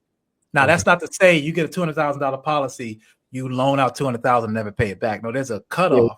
Yeah. But if you're putting it, for instance, if you get paid $3,000, $5,000 a month from your job, and you put in $4,900, $4,950 into your policy, and then you pay your bills from your policy, or you can pay your bills from, I can show you another way through credit. But if you put it all into your policy, that money there, and then you pull out money to pay your monthly bills as a investment or as a loan to yourself, rather, then that money is no taxes on it. But once you do pay the money back, there is taxes affixed to the balance, but that tax is being paid back to yourself. It's going to your account. So you're basically saving, you're cutting out a middleman. You're growing this account to become now an infinite banking system where, and here's the thing, you can have more than one policy. Yeah. You have the Rockefellers have for every child that's born, they open up a policy, and they have several policies, anywhere from 10 to 100 whole life insurance policies per member. So now you're thinking about the value of that family, and the amount of money that they have. And if they're pulling out a loan to themselves to, purchase something, if you let it grow, and if you know about the what's the word? When you're talking about when money grows, why is the word skipping me right now? Oh shucks. Not compound, right? Compound interest, thank you. Yeah, okay. When you factor in, when you get into the compound interest calculator, and you put in that number and see what you're putting in and see what it looks like in 2 years, 5 years, 10 years. Yeah. Or if you have a child and they just got born, or they're 5 or 6 years old, and you put money in there for 10 years and you see what it's going to look like in 10 years, you wonder why Jewish folks have these bar mitzvahs and how much money they have, because they started investing when they were born. It's a lower rate at that point, right? 1,000%. Yeah. I would say you have to get, so with a whole life insurance policy, the first policy will have to be in your name. So if you are over 30, 40, 50 years old, you're going to be paying a high premium. But again, you can open up many more policies after that. So what you do is open up every other policy in your children's names. Yeah. And you're paying a lower premium. You're paying $20 a month opposed to $300, $400, $500. Yeah. But it's worth it, because that $400 or $500 that you're paying, not only do you have a higher insurance rate, it is not termed, meaning that if you have a term life policy, it's 10 years, 15, 25 years. If you pay for a policy, term life policy, you are basically giving away money, because in most cases, you have to be healthy to get one in the first place. If you get a 10-year policy, they're banking on the fact that you're going to be alive in 10 years. Of course. So if you're here on 10th year, day one, all that money you gave them, they keep. That's it. You have to die to get that money. Yeah. You can't touch it while you're alive. Your family gets nothing. It just goes. It's like car insurance. I've been paying and never get in an accident. Yep. But with whole life insurance policies, you can touch the money yourself while you're alive. Month one that you open up the policy. So it behooves you not to let it grow. But if you need it, it's there for you. It's there. Yeah.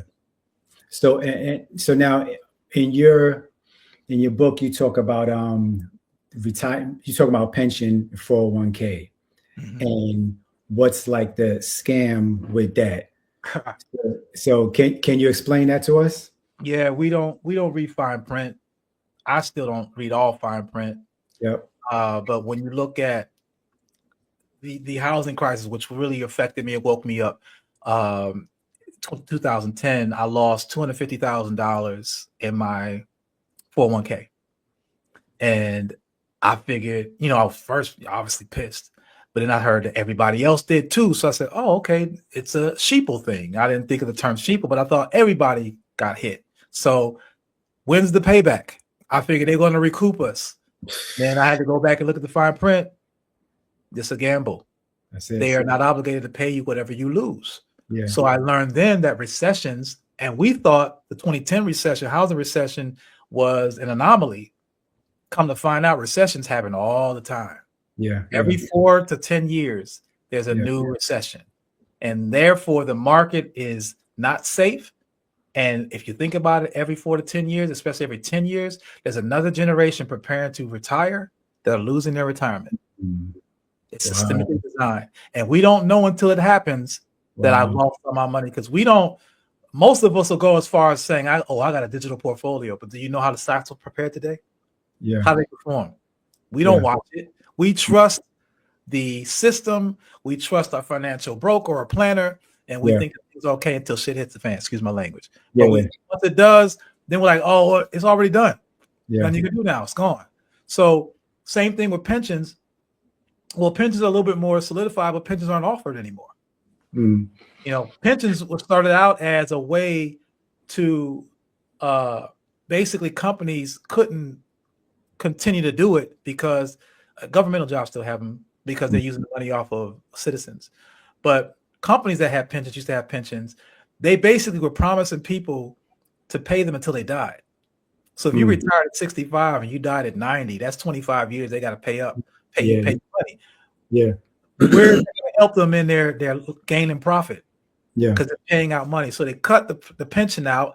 Then they created the 401k as the resolution where they put the onus on us to put our money away for retirement.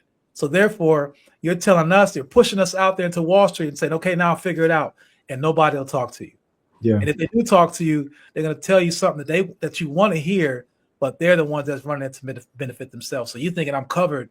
Yeah, you're covered, but you're getting screwed at the same time because you're getting very little opposed to what the person that's doing it for you is getting. Got you. So that's the game. Yeah. And you're looking forward to that for 30, 40 years sometimes, like myself, you know, looking forward to it. So what would you say, what would be like a small suggestion to, for instead of some people can't get out of a pension, but like something else, like another pot that, you know, somebody can just add a small couple of dollars that they'll see the growth, you know, in 30 years. So if you can, I know with pensions are kind of hard to do, but if you can in your 401k, I will close the account. If you don't want to close it, then do an experiment and do maybe 10% or leave half. Take out half. Now you're going to get taxed if you're under 59 and a half. You're going to get taxed. Take the hit. Yeah. Open up your whole life insurance company, a policy, and put it there. It will grow much faster, and it's safe. And then looking to getting a trust, so that's behind the trust, so that when it comes time for the government want to be in your backyard, it's a private matter. They can't get access.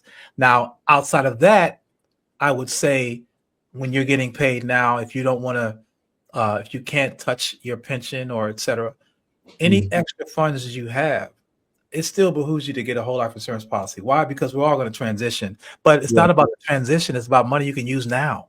Life insurance policy you can use now. You might need it that percentage to put out on a house that you think you're going to own, but it's going to take you 30 years to pay it off. But you can put this money there and have it grow expeditiously, opposed to keeping it in a bank account where they took 90% of it and gave it to somebody else, probably back to you because you want that loan. If you put it in your own account, you're your own bank. It's growing much faster with compound interest, and you can use it to cover your life. If you get it to high enough, this is something I teach in my course, is that you have a financial endurance number where for a year you have certain expenses that you have to pay for the year. If you take your monthly expenses, multiply it by 12, that's what you're going to spend for the year. If you have enough money in your whole life insurance policy, pull that money out for the year as a loan to yourself. Your bills are covered for the year. You don't have to pay another dime because you pulled it out of your own policy. Right? In addition to that, you're still getting paid and putting money back into your policy, so it's growing. So say, for instance, next year, you might be able to pull out 2 years worth. And then as down the line, you can pull out 5 years worth if you wanted to. Now, not necessarily do that, but the point is that it starts to grow to a point where you could cover your expenses without having to have a job. Now you can quit your job. So you said about your own bank earlier when you were showing the visuals. There was a term that you used about being your own bank. Do you remember that? Yeah. Being your own bank is exactly what I'm talking about. That is what I'm just speaking about as far as what you're talking about with the whole life insurance is being your own bank. Yes. Okay. Yes. Intimate banking basically allows you to become, because again, this policy that you have that has these amounts of monies in there, Yeah. you're going to pull from it at will. So now you're not going to the bank for a loan. You're going to yourself for a loan. Yeah. And that loan is, less than what you're paying in percentage in interest. And again, most importantly, you don't have to report it to the IRS. Got it. Okay. I had there was a question here that I thought was kind of interesting when you was talking about taxes. I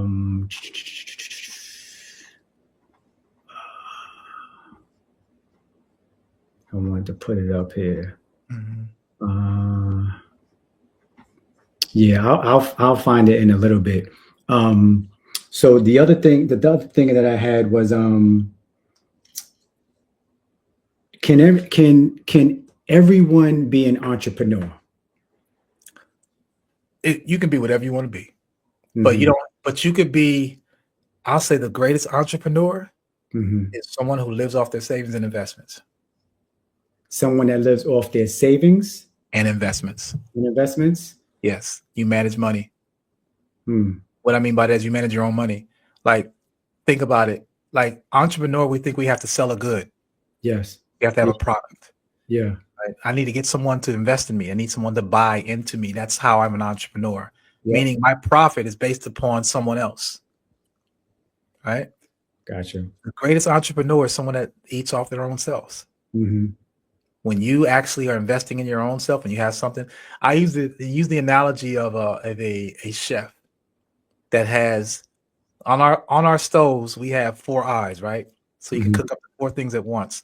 Imagine having a huge restaurants type of kitchen where you got 16 eyes and 16 things are brewing.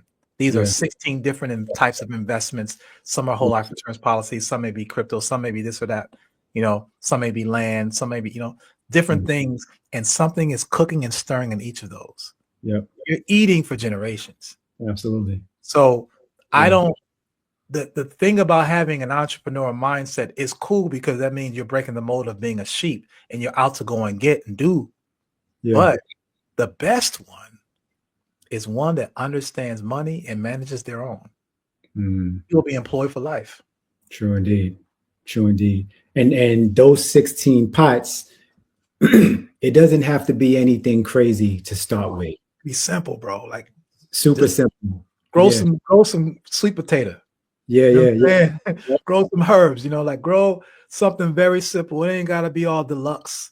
But and that's the thing is that we need to get out of that whole point of we need to get back to basics, the basics of sustainability. That's why I teach in my STEAM classes. That's, part of STEAM's science, technology, engineering, arts, and math.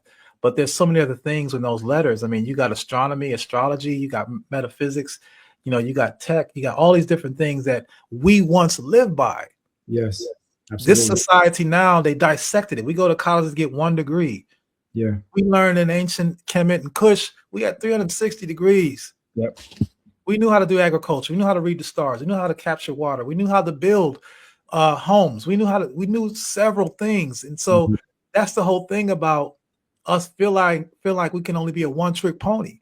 That's why I call myself the scribe of many frequencies. I can do a little bit of everything because that makes me more applicable to have the type of life that I'm wishing to attain. Yeah. But if you only got one thing that you're good at and there's no need for it, how are you going to survive? Can't. But I like what you said about grow something, because when we think about investment, we're thinking about money, for the most part. But there's other investments that will offset the money or offset that bill. Like if you're growing something, you grow tomatoes. Now you ain't got to buy tomatoes. It's something simple as that. We may feel like, all right, what's some tomatoes going to do for me for the summer? But it's a start, because what you was paying for tomatoes for 5-6 months, now you could put that towards one of those 16 pots and let that cook. Copy. And then when you connect with a network of folks that you got tomatoes, I got scallions. Yes. Let's get back to bartering. Let's figure out the point that, I don't have to have everything. Yeah. Having that gotla I talked about It's something, and the correct spelling is Kgotla. It's a Tanzanian word, but we need to create our own gatlas. If you saw the movie Sankofa, Yeah. Sankofa, Yeah. when they had the red headbands Yep. and they met in the woods, Yep. that's a gatla. They Gotcha. came together and talked about it. I went to Costa Rica and I went to a seed festival. Yeah. People were exchanging seeds from different regions in that area, somewhere hours away, came to exchange their seeds with other people so that they could grow their own food. These are the mindsets, and we think it's primitive. Yeah. But guess what?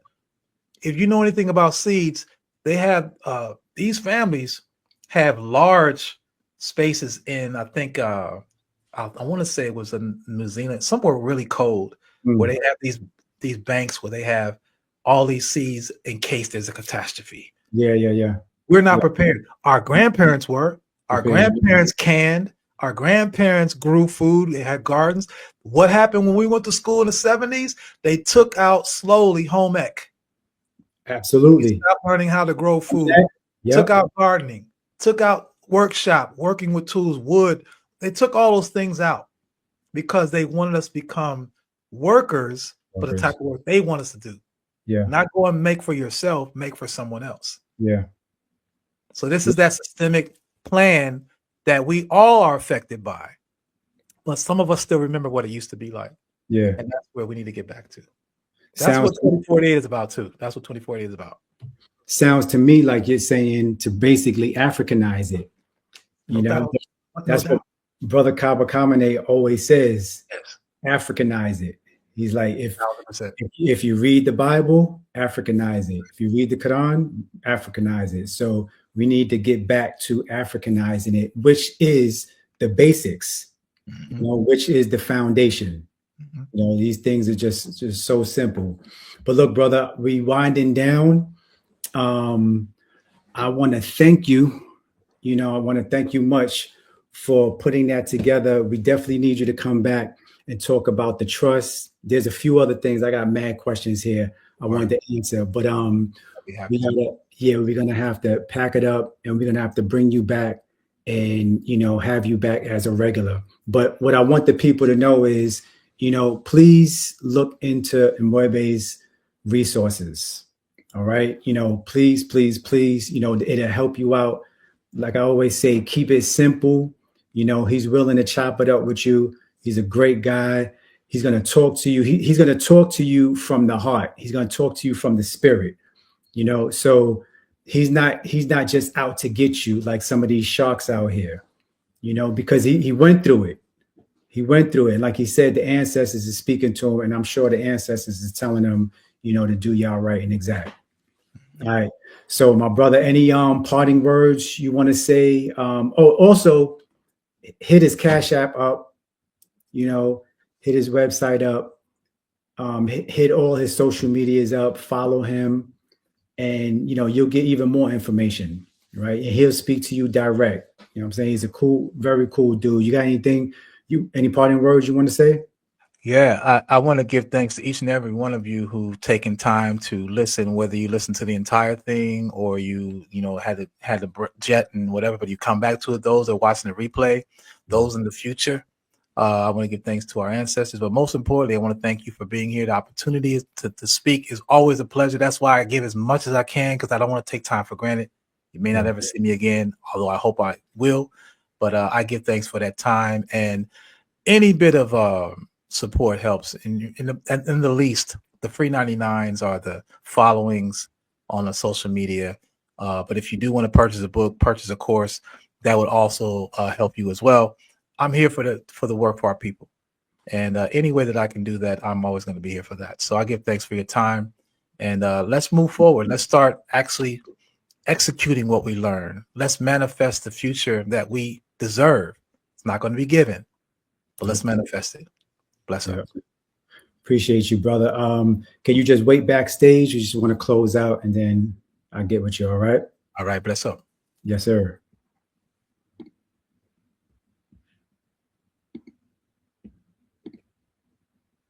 What up, Fee?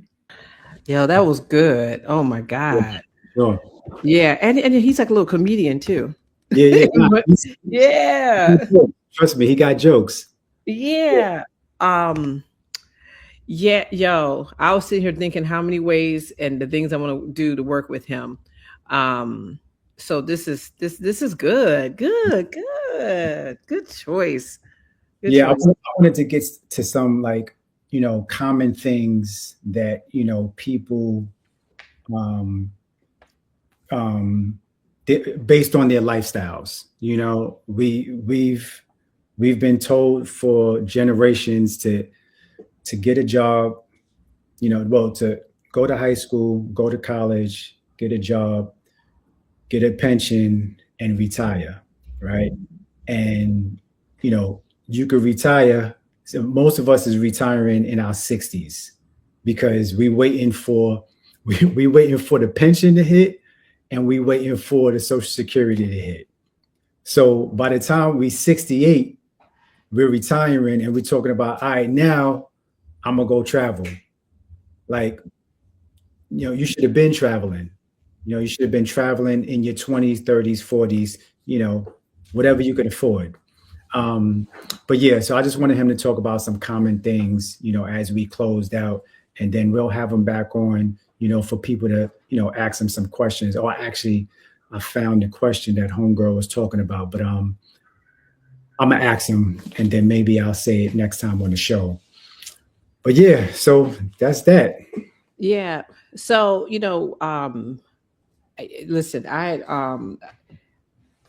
think that you bring up a good point about this retiring and then beginning to like live your life essentially, right?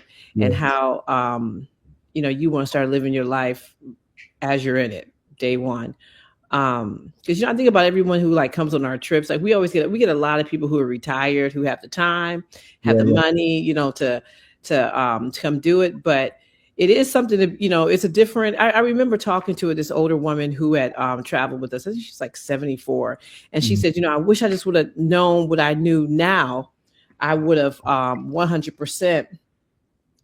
Um, you know, uh, I would have traveled earlier when my body could move differently, and Yeah. um, so yeah, Yeah. that's yeah. So family, we just want to just talk briefly about this. And also, family, next Sunday, well, not next, well, Sunday coming up, we're going to have Professor James Small back on. And we haven't had Professor Small in a minute. Yeah. So it's going to be cool to have him back on the show on Sunday at 7 p.m. Okay. And that's Professor Small. You can come talk to us about some stuff. He's always a delight to have him, come on. But again, family, listen, you can go to iCat Tours and find out. And see, this is the thing. I have another friend who started to get his money, he got his money right. And so he's retired. And what he does is he does exactly what Mwebe. Yeah, there we go. Exactly what he does. And so he just pulls out money and he goes on a trip like all the time with us. Mhm. And I was like, man, like, whereas me and, other people, if you're let me, hustle, let me get this little money together. Let me do this. Let me, Yeah. so listen, there's a way. I can't wait to sit down and talk to this cat. Yeah. And it's good. He has all types of programs to help everybody, so there's really no excuse. Yeah. And he's gonna start writing for the Hoppy newsletter. So that's what's up. Yeah. But family, these are our offerings that we have. 3 signature experiences, 1 sacred journey. Mhm. You can roll with us from Senegal, Ghana, and Togo, add on Morocco, or you can just do Senegal and Morocco. And the beautiful thing about this is that we have the esteemed Robin Walker that's coming with us to give us a tour, the Moors tour. We got to think of a name for that. But Yeah. We'll yeah. have him next week. Yes, we will. From Senegal to Morocco. So family, this is a good time. And anybody that's traveled with us, you already know how you know what it is. Tell a friend. You're gonna have a good time.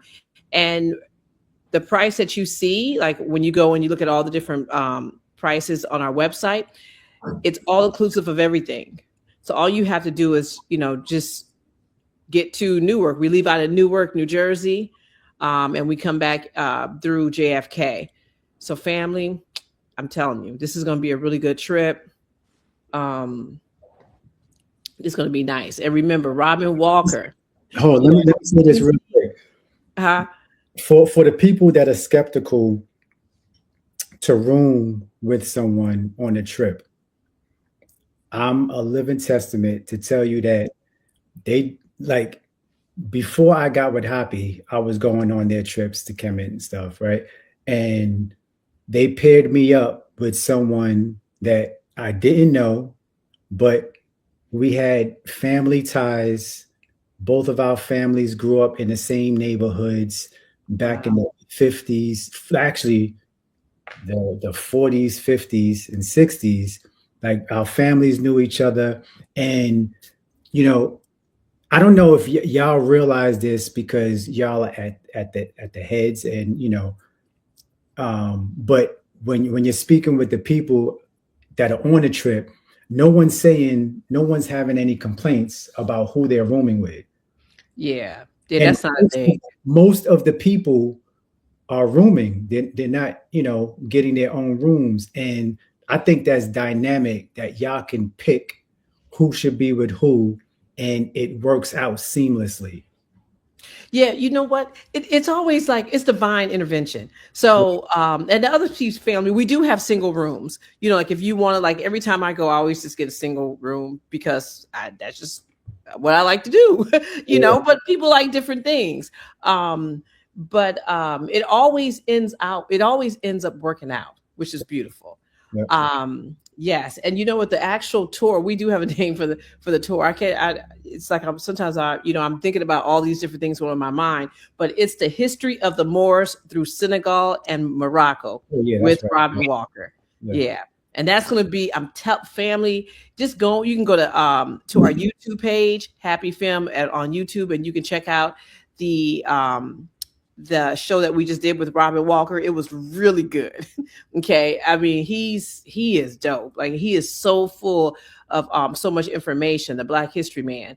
So yeah, and, you know, and this is what it's about. It's really good when we have people on that know that are just in one lane and they know it very well.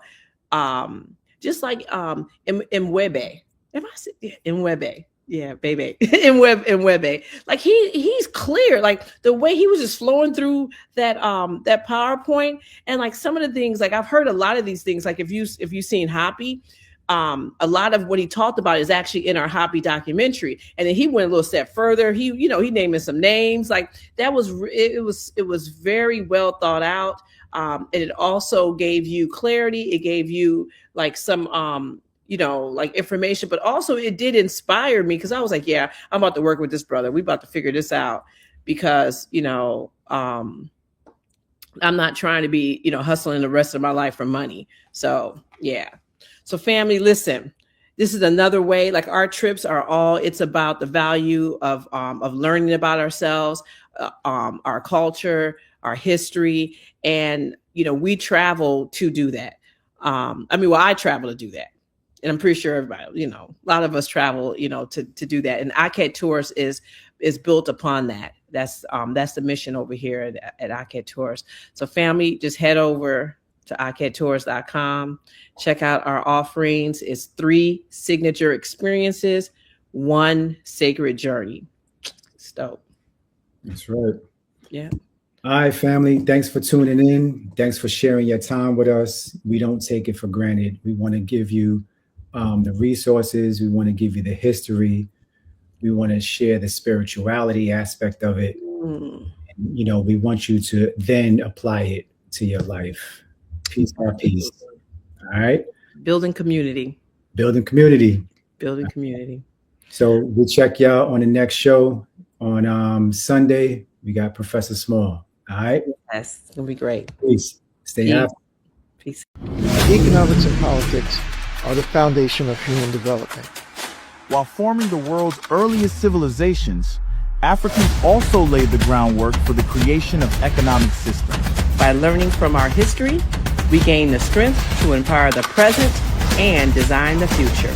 Presenting the premier forum for truth, culture, and change. Happy Talks. Join us as we unlock the secrets to our success.